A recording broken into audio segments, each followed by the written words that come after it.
native of Santa Rosa, California.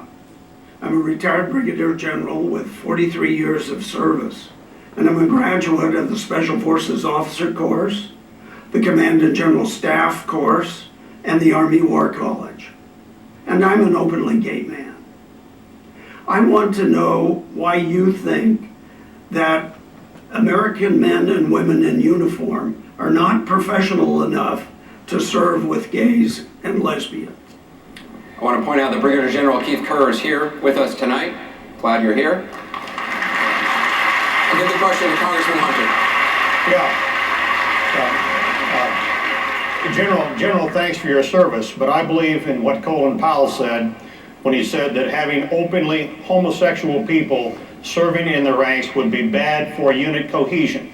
And the reason for that, even though people point to the Israelis and point to the Brits and point to other people as having homosexuals serve, is that most Americans, most kids who leave that breakfast table and go out and serve in the military and make that corporate decision with their family, most of them are conservatives. And they have conservative values, and they have Judeo-Christian values. And to force those people to work in a small, tight unit with somebody who is openly homosexual, who goes against what they believe to be their principles, and it is their principles, is, I think, a disservice to them.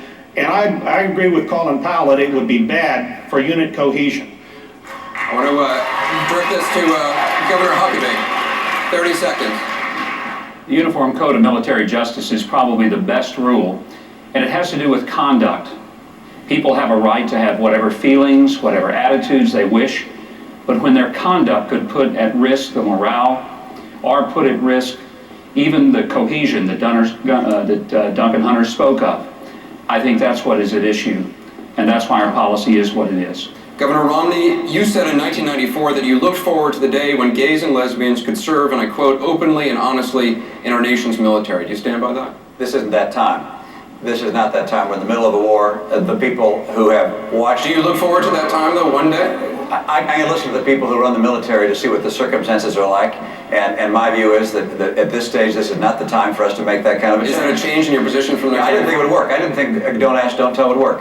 I didn't think that would work. I thought that was a policy. When I heard about it, I laughed. I said, that doesn't make any sense to me. And you know what? It's been there now for, what, 15 years? It seems to have worked. So just so I'm clear, at this point, do you still look forward to a day when gays can serve openly in the military or no longer? I look forward to hearing from the military exactly what they believe is the right way to have the right kind of cohesion and support in our troops, and I'll listen to what they have to say. All right. General Kerr is, as I said, is here. Please stand up, General. Thank you very much for being with us. Did you feel you got an answer to your question?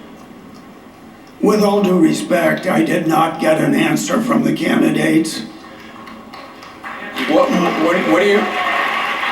you feel you got? American men and women in the military are professional enough to serve with gays and lesbians. For 42 years, I wore the Army uniform on active duty, in the reserve, and also for the state of California. I revealed I was a gay man after I retired. Today, don't ask, don't tell is destructive to our military policy. Every day, the Department of Defense discharges 2 people, not for misconduct, not for the unit cohesion. Wait, the mic has been lost. You've lost it. Is the mic not working?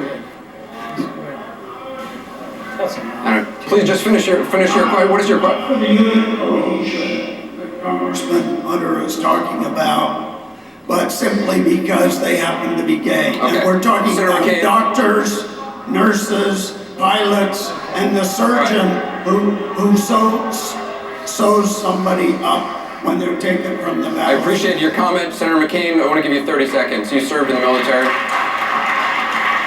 General, I thank you for your service to our nation. I respect it. All the time I talk to our military leaders, beginning with our Joint Chiefs of Staff and the leaders in the field, such as General Petraeus and General Odierno and others who are designated leaders with the responsibility of the safety of the men and women under their command and their security, and protect them as best they can.